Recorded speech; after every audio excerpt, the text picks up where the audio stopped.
Demencis, ayer y hoy, aprendiendo del pasado.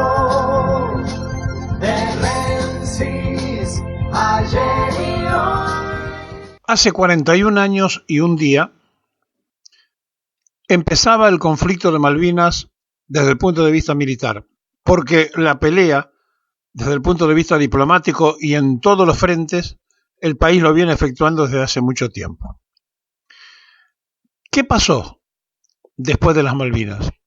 El proceso militar ya no podía sostenerse en el gobierno y en el poder cuando tuvo que firmar su virtual capitulación frente a las fuerzas invasoras, y entonces la gente, en una tremenda y airada protesta, se escuchó en Plaza de Mayo y en varios lugares de la Argentina, y aceleró la salida de Galtieri para que entrara el último presidente del proceso a ser el liquidador del mismo y llamar a elecciones. A partir de ese momento pasó un fenómeno político. Por primera vez el radicalismo iba a vencer al justicialismo en unas elecciones donde no estaba físicamente Perón, pero más allá de esto estaban sus continuadores, o los que se decían sus continuadores. Pero resulta que el candidato que llevaba el peronismo era ítalo-argentino Luder, que había sido, igual que Federico Robledo, el ministro que denunció el cheque de la cruzada y complicó la vida de Isabel.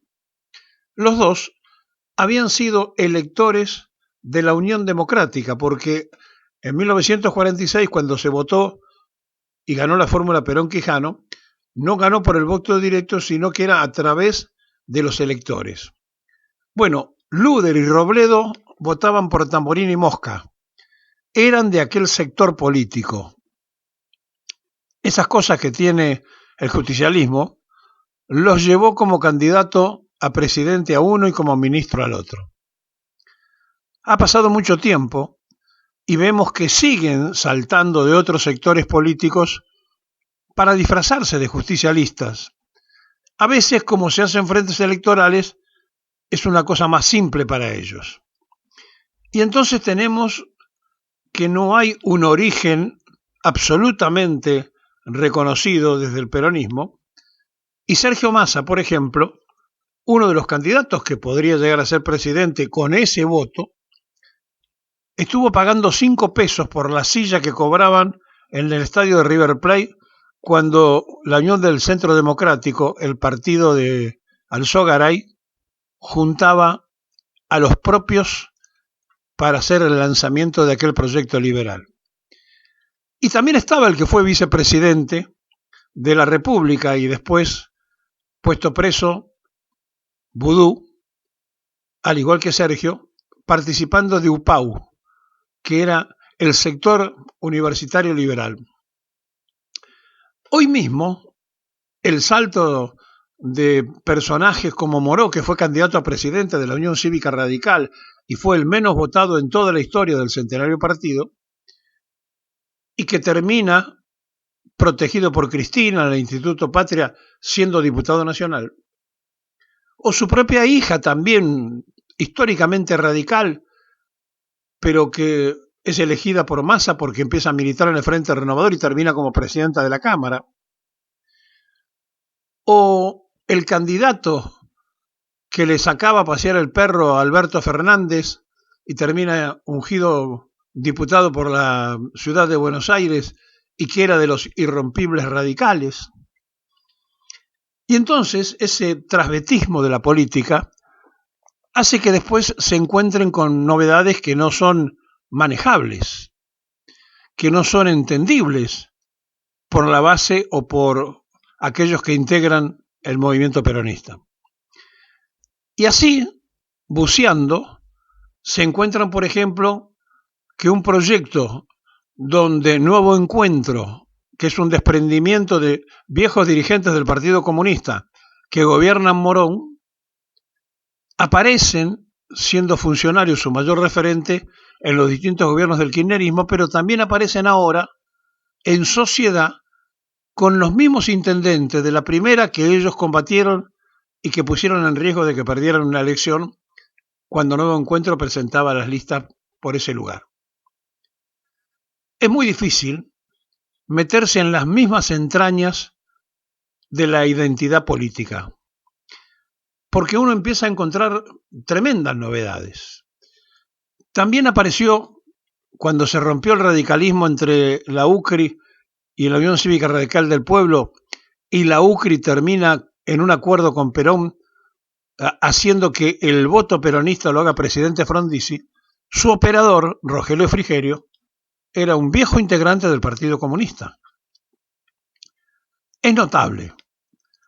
Cuando Frigerio entró a manejar el diario Clarín, entre los contadores que llevó apareció Mañeto, que también militaba en la Federación Juvenil Comunista. Bueno, el dueño de Clarín, el fundador de Clarín, Julio Noble, que venía del socialismo, participó en los movimientos nazi que estaban en la Argentina y fue un acto en el Lunapar, y después fue el director de Clarín y el editor del diario, el dueño del diario. ¿Cómo se hace para que la sociedad tenga un mensaje claro de quién es quién? ¿Cuál es el ADN de cada uno? Resulta muy complejo y muy difícil, porque cuando uno empieza a buscar el origen, si bien es cierto que se puede evolucionar en política, a lo mejor no se permite cambiar de simpatía de club de fútbol, pero se puede cambiar de partido político a cada rato, y nos encontramos con que los que votan a Cambiemos votan a Patricia Bullrich, que ponía la vida por Perón y que hablaba de la patria socialista y que militaba convencida absolutamente que la salida era la patria socialista y hoy es la patria liberal. ¿Cómo se puede llegar a elegir a Pichetto vicepresidente de ese sector con Mauricio Macri? Bueno, por lo bajo le digo que Mauricio Macri también era afiliado al Partido Justicialista en Misiones, cuando lo afilió Ramón Puerta, que fue gobernador, que venía del MIT, o sea que tampoco era peronista, que fue su embajador en España y que de manera increíble lo preparó a Macri para que fuera candidato a senador. Era socio además, y sigue siendo socio en los negocios yerbateros y otros más que tienen juntos, de Macri. Lo preparó para que fuera candidato por esa provincia, pero como nació en la provincia de Buenos Aires podía ser por Buenos Aires, y como tenía domicilio comercial podía ser por la capital. Es decir, tenía 3 posibilidades legales de ser candidato. Y Pichetto, que cantaba la marcha hasta 5 minutos antes y pegó el salto y fue el vicepresidente de Macri. Entonces, aquello de Malvinas, que nos dejó una imaginaria democracia, nos lleva a un tiempo de la democracia fraudulenta porque no existe la justicia, pero lo que es más grave, nos lleva a la falsedad ideológica. No tenemos el quién es quién de nuestros políticos, que se dan con tremenda facilidad el salto de derecha a la izquierda a la derecha, del medio, el centro, tercera posición o cualquiera de los extremos, sin que nadie se ponga colorado. Y después todo se mezcla, todo se baraja y aparecen siendo candidatos de otro sector. Es muy difícil hacer un análisis profundo de la clase dirigente.